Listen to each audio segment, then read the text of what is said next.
Good morning. Appreciate y'all for tuning in and rocking with us for another edition of the Morning Breeze, man. Always rocking with you guys, as always, man. Outside of me, I got my guy, Mr. Media himself, Jordan JC, in the building.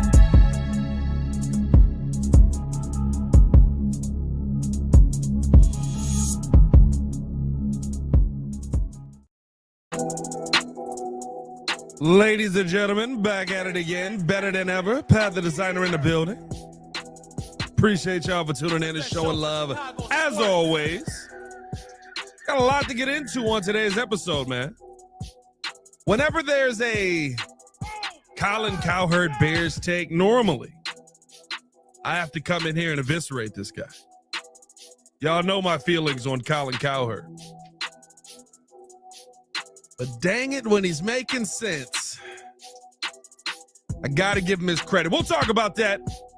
Colin's comments on the Chicago Bears quarterback and on what he believes the Chicago Bears can do this season. Also, PFF's receiving core rankings came out yesterday. And the Chicago Bears are proving to be a top 10 receiving core per PFF. We'll see if that actually plays out. We'll talk about that and more on today's episode of The Morning Breeze. Appreciate y'all for rocking with us as always, man. Hit that like button, subscribe to the page, leave a 5-star review. Y'all know what to do. Ladies and gentlemen, the date is 6/18/2025. It's 7:03 in the morning. And I just got one thing to say. Jordan, you're fired. Wake up, Jordan. It's been a good one, y'all. I'll see you guys later. Sorry. Wake up, Jordan. Oh, boy. The birds got him. We thought the birds got him. Oh, yeah. They finally got him. You know, we've talked about birds so much on this show. I'm now getting bird TikToks. Stop playing. Are you serious? Yeah. Gotta dial back the birds. Jeez. We thought it was over. Appreciate y'all for tuning in and showing love. As always, hit that like button, subscribe to the page, leave a 5-star review. Y'all know what to do. Come on. Push the button. Come on. Push the button. Come on, push the button. Yeah, come on, push the button. You heard what she said. Y'all heard what Sue Young said. Hit that like button, subscribe to the page, man. Stop playing around with us. JC, you all right? You okay? Everything good? Oh, yeah, I'm good. I'm back now, baby. You feel That bed almost got me. I'm sorry. feeling refreshed out here, are you? Oh, definitely refreshed. Yeah. Good long sleep. Whew. That's all I got. When he looked at his clock this morning, Jesus. This guy, Whoa. this guy struggling. Jesus. I'm here, though. Hey, Chris, don't you talk about me. I know what CPT is. Yeah. And you're on it. Whatever. Hey, man, appreciate y'all for rocking with us as always, man. Let's talk a little bit of football here. Is Colin Cowherd with some interesting comments on the young Bears quarterback and also some interesting comments on his expectation on where he feels the Bears will end up this season. Thought this was very I got to give y'all know I'm not a Colin fan. I don't hide that I'm not a Colin fan. Anytime Colin comes, because I don't feel like Colin. What's a in case I meet this dude way to say this? Which I don't care, but like I gotta respect what he's done in the game, right? He's gone further. He's achieved a goal that I hope to be able to get to one day, right? Yeah, absolutely. I find him incredibly entertaining. I give him credit for everything he's been able to accomplish in the game. But Colin is a lot of like, I know what's going to get the latest clicks. I know what's going to get the latest fan base fired up. And if I have this take, then they will react in this way, and that will get this result, which is, listen, that's the goal of the game. Get clicks, get paid off of your clicks, all that stuff.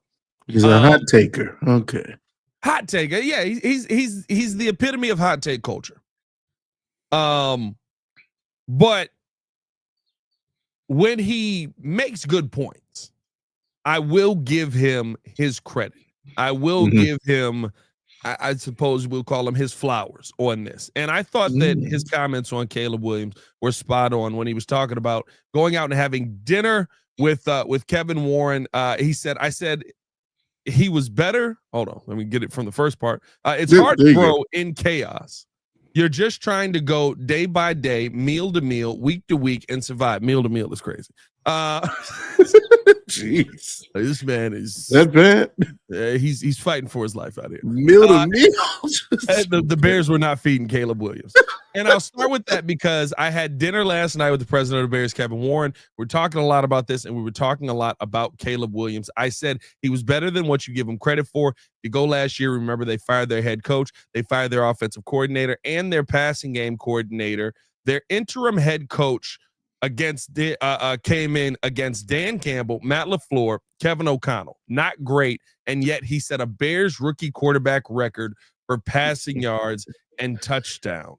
That's right. You're hearing the praise, the flowers for the situation, and I think everybody in the national media, for the once, actually can see it. And hearing that, he then goes on to talk about in a different section that he feels like the Chicago Bears can be one of the top teams in the NFC North. I just think that when you're hearing guys like Colin Cowherd look in, and I get it, he's a USC guy, so probably has a little bit more of an affinity to Caleb Williams.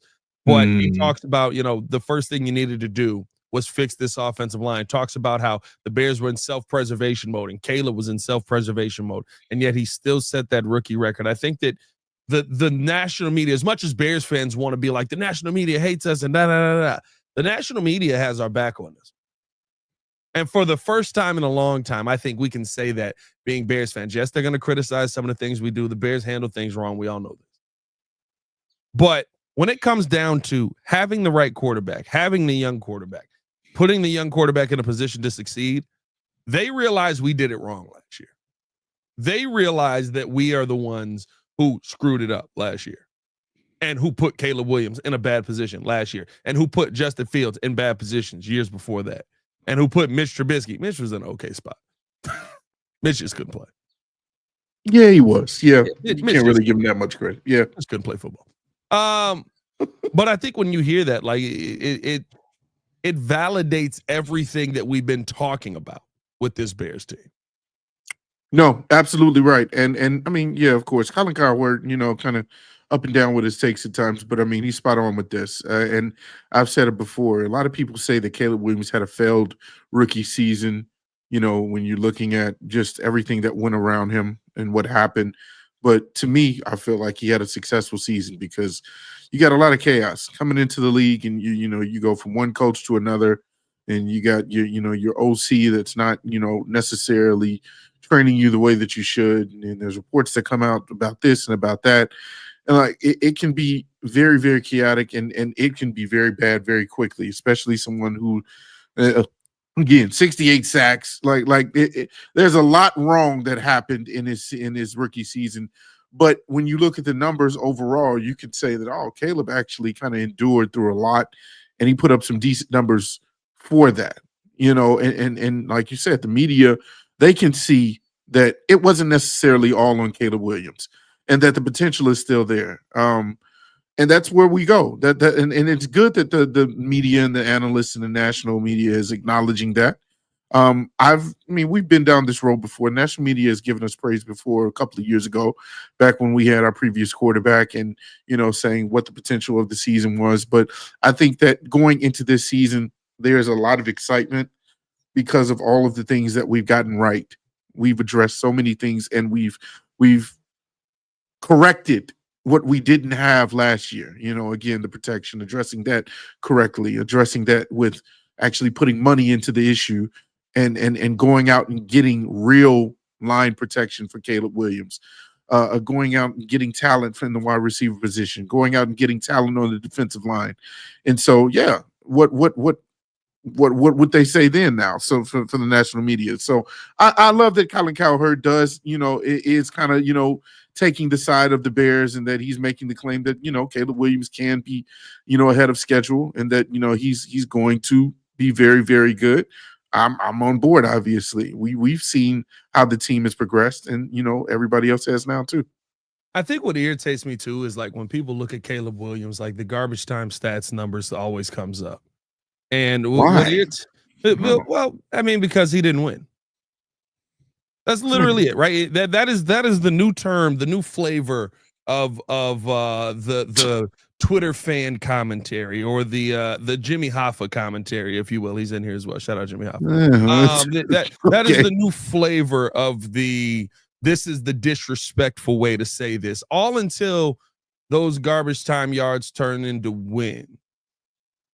Right, everything's garbage time yards. It's garbage time points. It's it didn't help you get a win. Yeah, it helped us get to the point where we should have gotten multiple wins, and things didn't go Caleb Williams' way. Like the garbage time yards, I think is the worst, probably the worst take that people have had when you talk about Caleb Williams, because there were a multitude of games where, the defenses weren't playing. Well, they started playing when the Bears started coming back. And then as the Bears came back and they were within 3 points of winning games, or they were taking games into overtime, or they were winning games versus Washington or whatever, we're in a position to win a game versus Washington. We didn't win the game. Like, to me, that is the worst take that I think anybody has, because, he didn't win the game, so it's garbage time stats. So any stat that I can ever have is garbage time stats. You know what's a garbage time stat? Let's call garbage time stats then. If you have a great first quarter and you lose in the second half, the first quarter was garbage time stats. That's garbage time stats now. Any stat that you put up that doesn't lead to a win, that's a garbage time stat. That's how we defining stats now. That's the era that we've entered into, because like if I play well in the first half but I lost in the second half, garbage time stats, because none of those stats in the first half matter. You know what I mean? Like to me, the if you're losing but you bring your team back, when did all of a sudden that become garbage time stats? So every stat that Josh Allen has come back with, where he's led his team back, that's all garbage time stats, because they were down in the first half. You know what I mean? Like that to me, like the trying to slight what we saw from a young quarterback in his rookie year, in a situation of chaos, in a situation of one of the worst offensive lines that we've possibly seen. Yeah. In a situation of one of the worst head coaching malpractices we've seen on a consistent basis. In a situation of one of the worst offensive staffs we've seen handling of a young quarterback. None of those numbers that Caleb Williams put up in his rookie year matter. And you know what's always funny about that is nobody says that when you're 5 years into someone's career. Nobody looks back at the rookie season and goes, 3,500 yards, 20 touchdowns, 6 interceptions. Wow, I wonder how many of those were garbage time stats. That's a dumb statement. Very, very hot today. Very. It irritates me, because it's like anytime somebody brings up, like I saw a couple of videos talking about this, even under Caleb or even under Cowherd's video talking about this. You know what I mean? Like any situation where it's like, Caleb had a pretty good rookie season, one of the better rookie seasons of a rookie, outside of the fact that he died every day. All the comments, these were all garbage time stats. Oh, okay. Well, I'm looking, and you mentioned a word. You mentioned, in different situations, what does it look like? I'm going back to his rookie season, and I'm breaking it down by quarters, and specifically the fourth quarter, when we saw a lot of times the Bears being in games, because there were a lot of times where they lost at the last second, or they were behind by less than a touchdown or by a field goal. And when it came time for Caleb Williams to drive the team down the field, he did just so. We've talked about this over and over and over again, where he has put them in a position to win.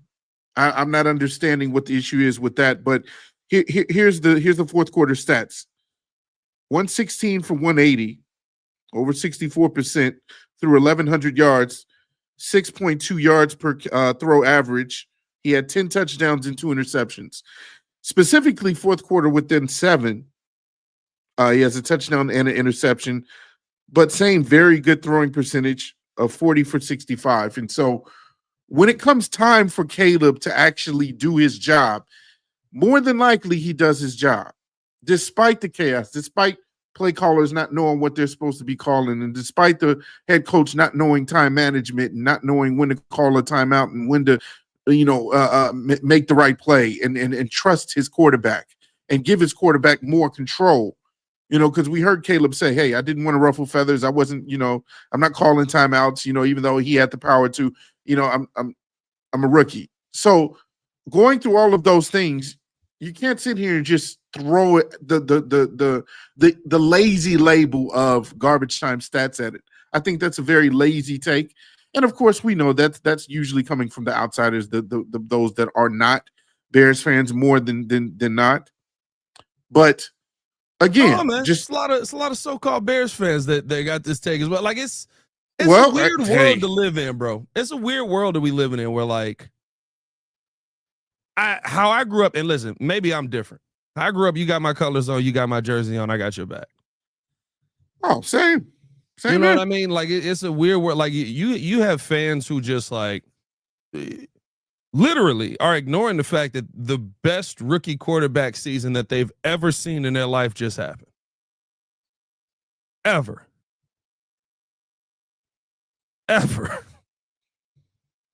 In 105 years, 105, I think we had 105 years of this franchise. You just saw the best rookie quarterback season ever. And that young man's not good enough. Yeah. And Ezra, I hear you. Glossing over Caleb Williams, air-mailing receivers, causing them to lose games. Did that happen in crunch time? That happened throughout the games. I agree. There were times where Caleb was not on the same page as DJ Moore in routes, and DJ Moore's taking off his helmet puffing. See, look who you're arguing with. Look who you're arguing with. That's who you're arguing with. 52 years? Yeah. That's who you're arguing with. Bears fan, 52 years. Caleb is trash. So you seen all 52 years. You just saw the best rookie quarterback season ever. 52 years. You know how many quarterbacks we done drafted in 52 years? Ever. Read Cloud Chaser's comments, Ezra. What about the drop touchdowns? Like I'm not debating with these people no more. I'm not doing this no more. Hey, man. Because clearly you already had your bias coming in. Clearly you already had your bias starting the season. Clearly you already had. It didn't matter that Caleb Williams was sacked 68 times. It didn't matter that Caleb Williams had the coaching staff in place that set him up to fail. It didn't matter. None of that. Like that's the thing for me that I'm laughing at. Paulie G in the building with the super chat. That Flus never won a road game, bro. He's never won a road game. Thomas Brown has more road wins than Matty. Thomas Brown, the legend of Thomas Brown. Tomlin Brown 2.0, ladies and gentlemen, has more. This right here. That guy has more road wins. Make a statue. Than Matt Eberflus does in 3 years, in 6 weeks. The legend, man. The fact that Flus never won a road game tells you everything you need to know. Taylor was playing with one hand tied behind his back and the other hand tied to his ankle. Like, it's just like it's one of those things for me, bro, where it's like I'm just to a point where if you can't see, and here's the thing, these are the same arguments that I've been having on the quarterback position forever. Go back to my earliest Breeze videos. I'm defending Mitch for being behind a bad offensive line. I'm defending Justin for being behind a bad offensive line. It's why I love the fact that the second that Ben Johnson walked in the door, he was like, fix that. I don't know how he was this savant. I don't know how he was this savant, but he was like, fix that. That has to change. Like those are the things for me that I love to look at how people are just like, it's the quarterback's fault, it's the quarterback's fault, it's the quarterback's fault, it's the quarterback's fault. And I get it, the quarterback gets all the blame. When things are bad, he'll get all the praise when things are good. But let's show some nuance. Or at least let's do it for a couple of years and then, do what we normally do and flip a table in the third year when it's like, no, this guy sucks. Nah, it might be offensive line, but hey, it's just me. Look, there needs to be a balance. Like level heads need to prevail, because I understand if you've been a Bears fan and you've seen this kind of fall off the rails over and over and over again, you can get PTSD. You can say, oh, well, you know what? It's the quarterback again, because you've never seen a quarterback succeed consistently to the point where he's become the franchise. He's become the generational guy. He's become the superstar. And now that we have what everybody thinks is the superstar, you're expecting greatness right from the jump. And I'll give you that for all Bears, not even just Ezra. I'll give you that, because you have been hungering for that for however long you've been a Bears fan. But again, football is a team sport, right? I mean, is that obvious? That every other position will also impact what the quarterback play is like as well. Quarterbacks, I mean, Caleb is running around, for his life out there in his rookie season. Ball. Oh, look at that. And it's not even Caleb with the ball, but look how frightened he is.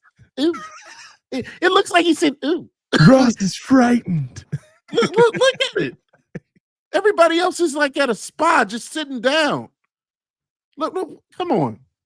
Caleb's you're going to constantly you're going to constantly criticize just one person. I feel like that's just the easy way of saying, hey, you don't trust that this Bears team will get it right. And I hear you that.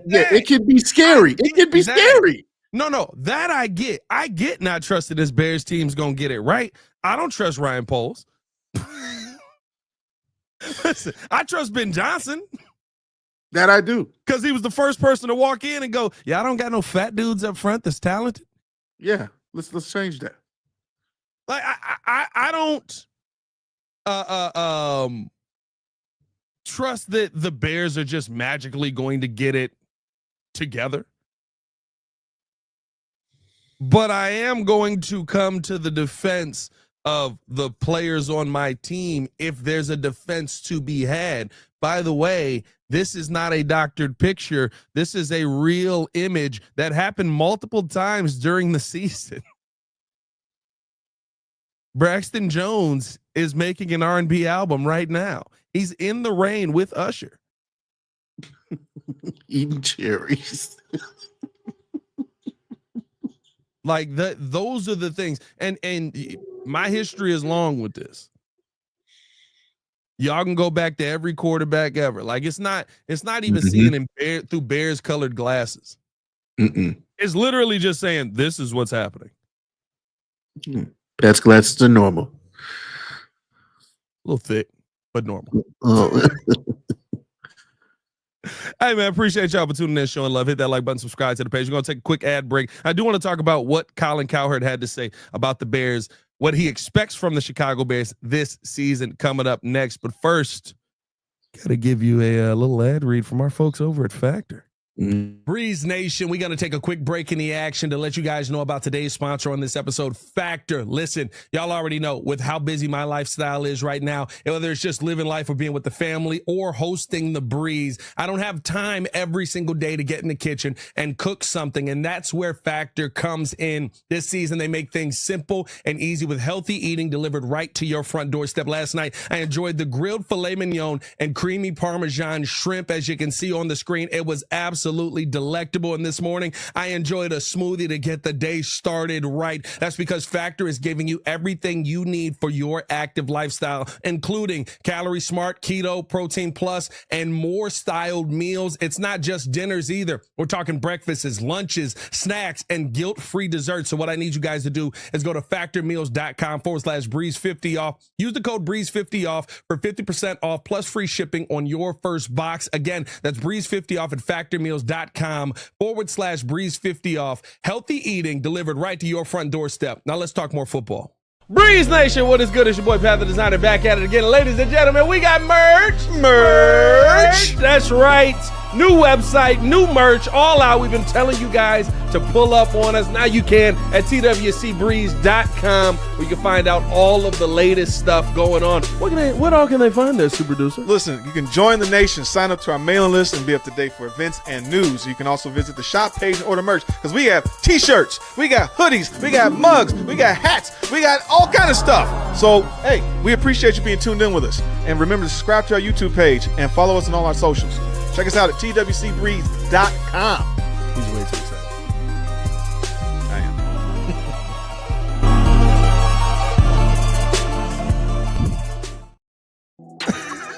We got t-shirts, we got hoodies, we got all kind of stuff. We literally we got t-shirts and hoodies. There's no more to have. That's it. Should expand our list, I guess. There's literally no more to have. I gave you all I have. Hey, you know my favorite part about stuff like when I can tell people haven't watched us very long or are new to the show or whatever. Yeah. I said it was Justin Fields' fault.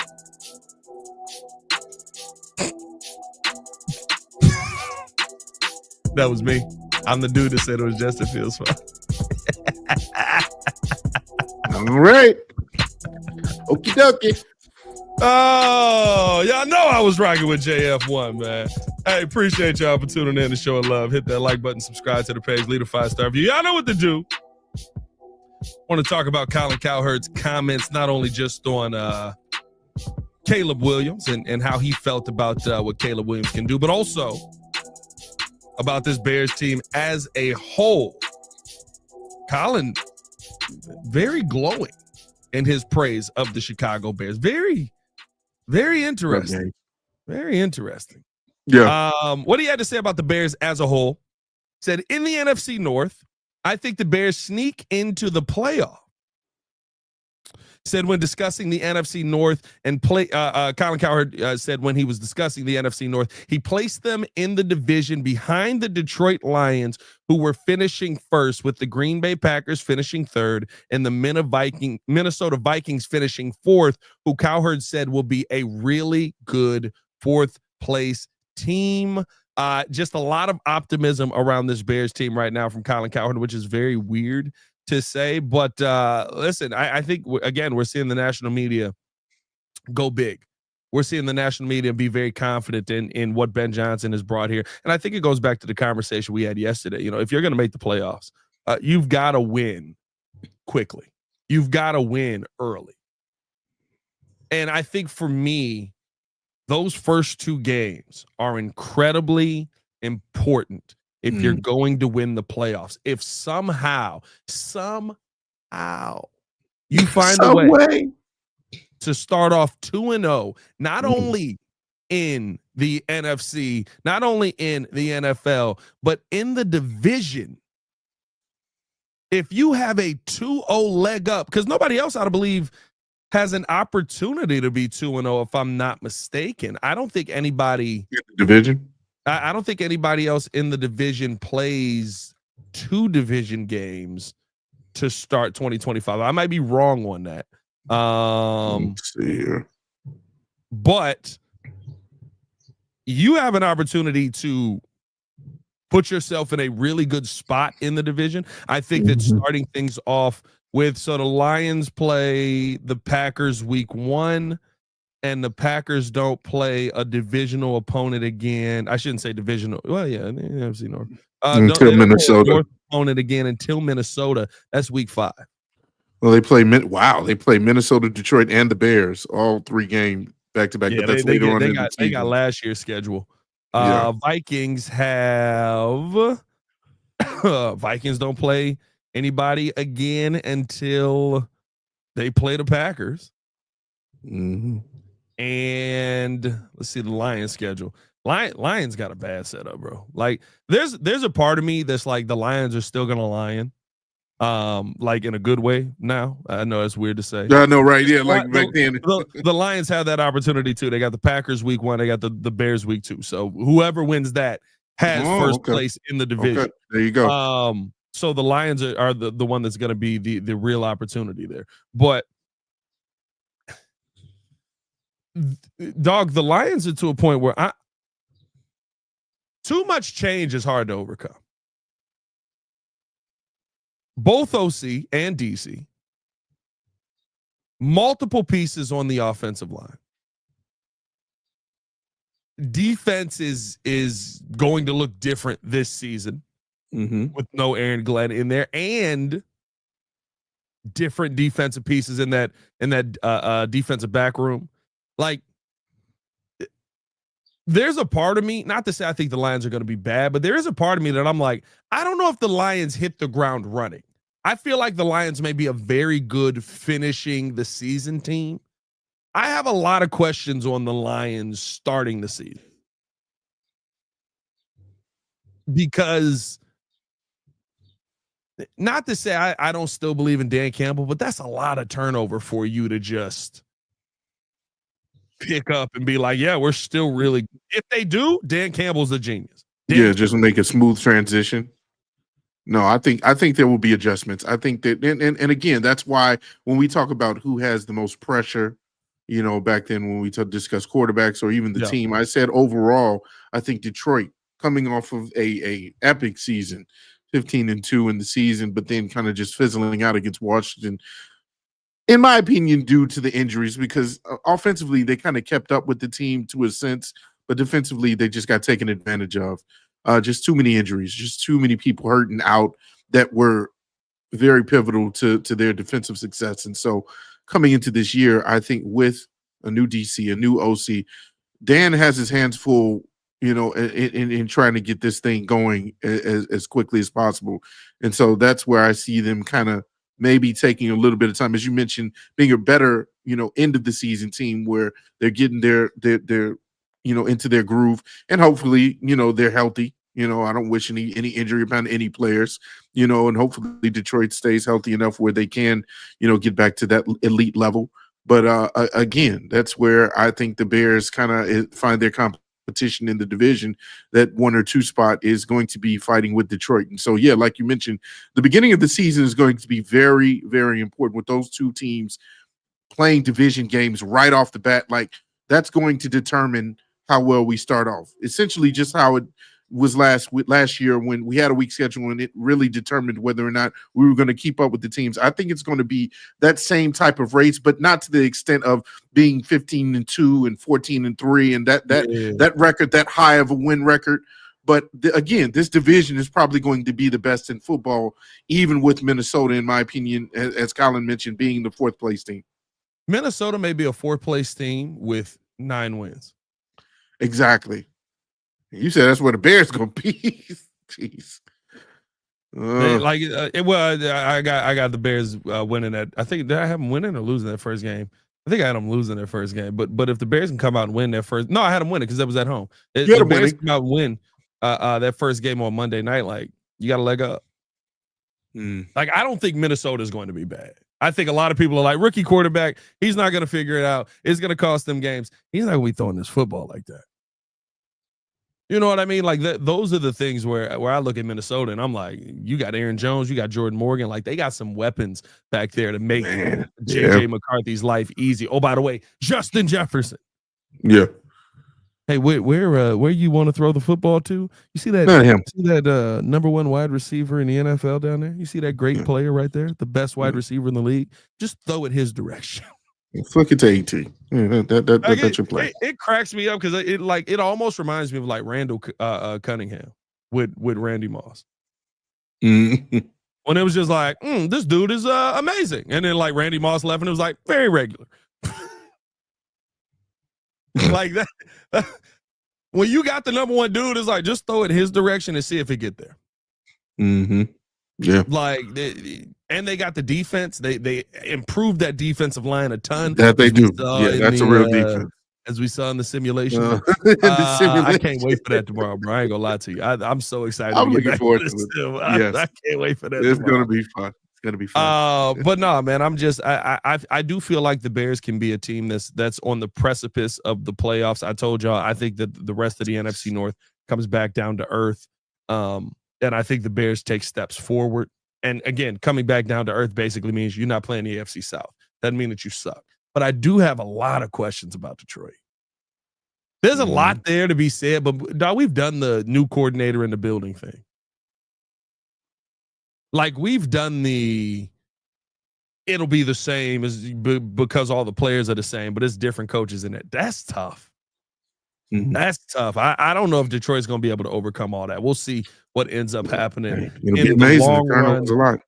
Bro, if he does that, bro, Dan Campbell best coach in the NFC North.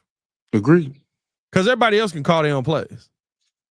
Everybody else, you just got to swap out a defensive coordinator here or there, right? Or you just make, but you're not losing play callers. Dan Campbell, if he keeps this ship on track, I said ship, SHIP. Oh, okay. All right. I got to give Miss Flowers. Really good head coach. Yeah. Flowers. Yeah. Dwan Threats with the super chat. Shout out to that. Said, we got a tough schedule while being in the toughest division. That's why I'm prioritizing seeing growth slightly over wins this season. Yeah, listen, I think that plays into it too. You know what I mean? If the Bears finish out. Now, I do think you got to win because I don't think that this team was that far away from winning outside of a couple of these. Yeah, I mean, I think we look at Matt Eberflus very differently if he just was logical in end of game moments. If he just didn't make some of the most asinine play calls that we've seen in end of game moments, if he wasn't a generational loser in the fourth quarter. Imagine having a generational loser as your head coach and still putting up great fourth quarter numbers. Don't worry about that. Yep. Don't worry about that. But it's garbage time. Like, it's that garbage time, man. I get prioritizing seeing the growth. But I do think if we see the growth from Caleb Williams, we'll see the wins. I don't think those are two separate conversations to have. Yeah, if you see the growth from Ben Johnson, like there's growth that needs to be had from everyone, from the front office, from the coaching staff, from the players on the field. Growth in their practice, the way they go about practice. Like, yeah, you can see that's an important need. But I love the reasonable take that you're saying. It's slightly. I see slightly. That's an important thing over wins, because for me, I still look at the wins as the most important thing this year. Like, you can grow while still winning, in my opinion. You know, I don't feel like you have to lose and then being like, oh, well, you know what? Well, at least we're seeing some maturity. We're seeing the line, protect Caleb more. He's not falling on his butt anymore, and he's not getting, sacked 5 times a game. No, we can still. I would still like to see the growth along with the wins this season, because again, the team, national media said we got a squad this year, and we can see it. A lot of things have been addressed, and so I think those two will go hand in hand during the season. Yeah, we'll see what ends up happening. I want to finish this out talking about this fifth article real quick, but George Jason, we got to talk about the fact that we are over 100 in the chat.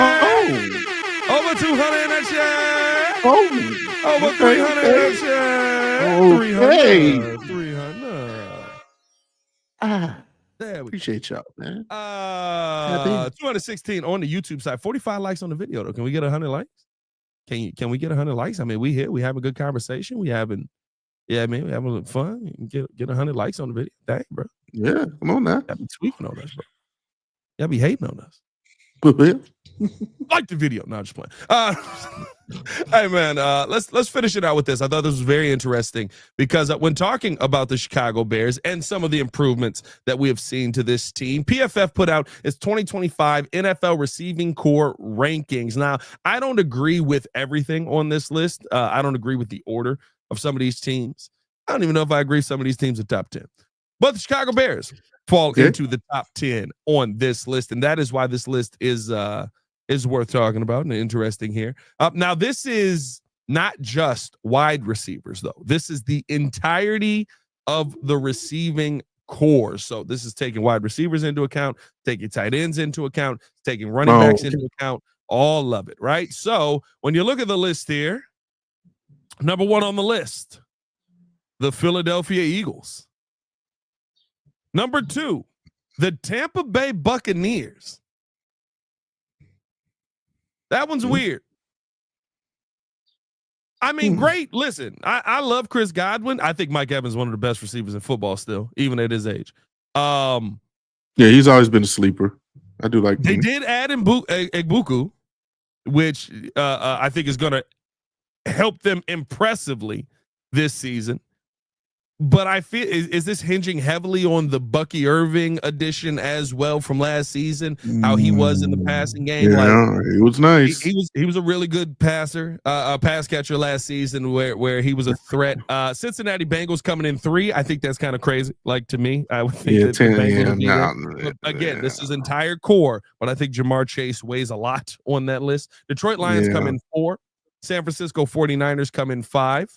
Which is very interesting. Minnesota Vikings come in 6. Miami Dolphins 7. This one, I think they should be 2. The Los Angeles Rams are 8. At a minimum, you got Puka Nacua and Devontae Adams. Aaron Williams. You got some pass catchers on this team. What are we doing? Okay. And your Chicago Bears come in 9th on this list, with Houston rounding out the list 10. What's interesting about this, what was said about the Chicago Bears, that's the one we care about. So the Bears ranked in the top 5 in my receiving core rankings going into 2024, which proved to be way too high for this unit that went on to rank 27th in the PFF receiving grade. However, much of the team's struggles stemmed from a rookie quarterback and a bad offensive coaching staff. Chicago retained its core receivers, DJ Moore, Rome Odunze, and Cole Kmet, and added Colston Loveland and Luther Burden to the mix while parting ways with Keenan Allen, who still hasn't signed. Yeah, I was like, man, do they not love him in LA anymore? Like, what's going on? Still is not signed. By the way, just for the Hoffa in the building, the Green Bay Packers ranked 21.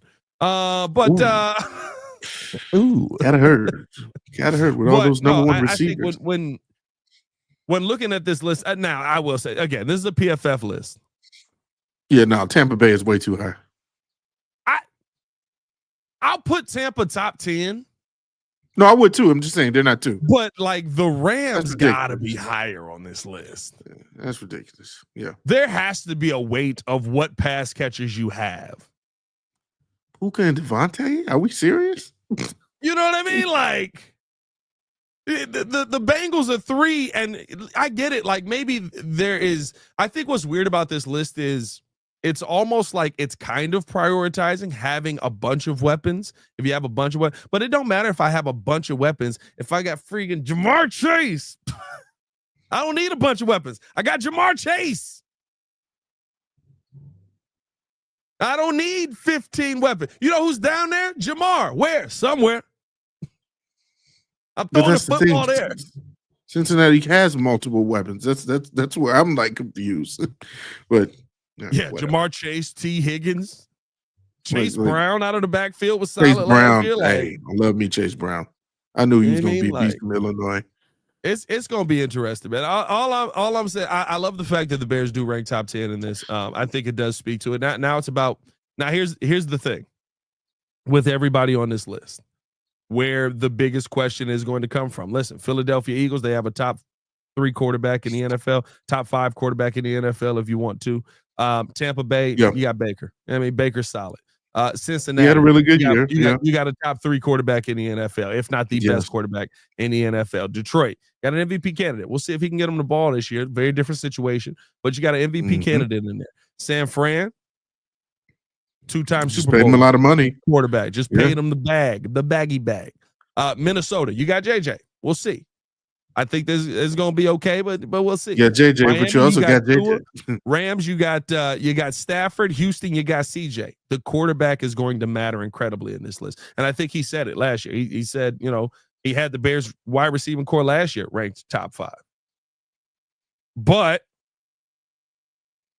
doesn't matter if my quarterback can't get him the ball because he's laying on his back. Well, that's the thing. I think the protection it matters. And maybe that's where they're looking at with a lot of these teams is, how does the protection along with the quarterback and the talent look? Because Tampa Bay does have a decent line. No, I was just saying Tampa Bay I was thinking more of Tampa Bay. Tampa Bay has a decent line. You're right. I think Cincinnati is just by default, just offensively, they're just a juggernaut, in my opinion. But when you're looking at the Bears team specifically, says that's good protection. Oh, he looks at it. Yeah. No, he gets killed yearly. Yeah, annually. So my thing is when you're looking at specifically the Bears, because as we mentioned, that's what we care about. I'm impressed at the depth of all of the different, pass catchers that we have. We mentioned not just wide receivers. And that's where, again, you mentioned a running back like DeAndre Swift. I think that's where he thrives out of the backfield as being a pass catcher, getting in those screen passes and being able to kind of wiggle through in space. That is his strength. You have, obviously, Cole Kmet. You got Colston Loveland, who by all accounts is probably the best receiving tight end coming out of this draft. We talked about his route running. He looks like just a big version of a wide receiver.